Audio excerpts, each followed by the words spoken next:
39 साल की अन्नामलाई में ऐसा क्या है जिसके लिए बीजेपी ने एनडीए में टूट भी कबूल कर ली।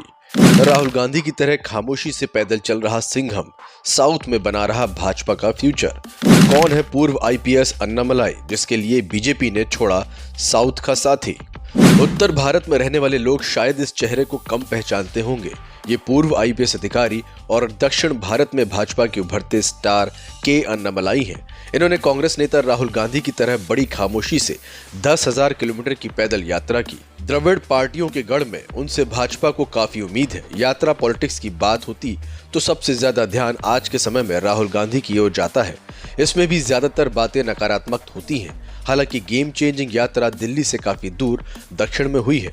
भाजपा के तमिलनाडु अध्यक्ष अन्नामलाई की माई लैंड माई पीपल यात्रा का समापन 27 फरवरी को हुआ। प्रधानमंत्री मोदी खुद इस अवसर पर मौजूद थे।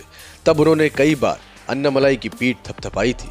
ये वीडियो अपने आप में एक बड़ा संदेश है। सोशल मीडिया पर वीडियो वायरल भी हुआ। एक यूजर ने लिखा कि इसका सपना हर कोई देखता है, लेकिन अन्नामलाई इसके हकदार है। इस तरह के सार्वजनिक प्रशंसा से अन्नामलाई और उनके साथ खड़े हजारों लाखों कार्यकर्ताओं का उत्साह और भी बढ़ गया होगा। अन्नामलाई ने पिछले साल 28 जुलाई को राज्य भर में पैदल यात्रा शुरू की थी। तब गृह मंत्री अमित शाह ने हरी झंडी दिखाई थी। इस साहसिक यात्रा में अन्नामलाई ने करीबन 10,000 किलोमीटर की यात्रा और 234 विधानसभा साथ 39 लोकसभा सीटों को भी कवर किया था। इस तरह से देखें तो राज्य में ऐसी कोई सीट नहीं बची जहां अन्नामलाई ना गए हों। उन्होंने अपनी पार्टी का मैसेज जन जन तक पहुंचाया है। बताया गया है कि उन्होंने मोदी सरकार की उपलब्धियों को बताने वाले 5 लाख पैम्फलेट और किताबें बांटी हैं। ये तमिल भाषा में थे। हाँ, कुछ समय पहले तक तमिलनाडु से बाहर अन्नामलाई को कम लोग जानते थे। आज वो राष्ट्रीय हस्ती बन चुके हैं।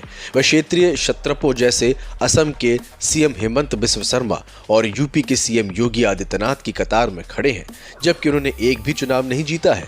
अभी 40 के भी नहीं हुए हैं, लेकिन अन्नामलाई की उपलब्धियां उन्हें सबसे अलग खड़ा करती है। तमिलनाडु में वो द्रविड़वाद के अब तक अभेद्य रहे गढ़ को ध्वस्त करने की लड़ाई लड़ रहे हैं। ऐसे में ये महत्वपूर्ण नहीं है कि आने वाले लोकसभा चुनाव या विधानसभा चुनाव में वो पार्टी को कितना फायदा पहुंचा सकते हैं।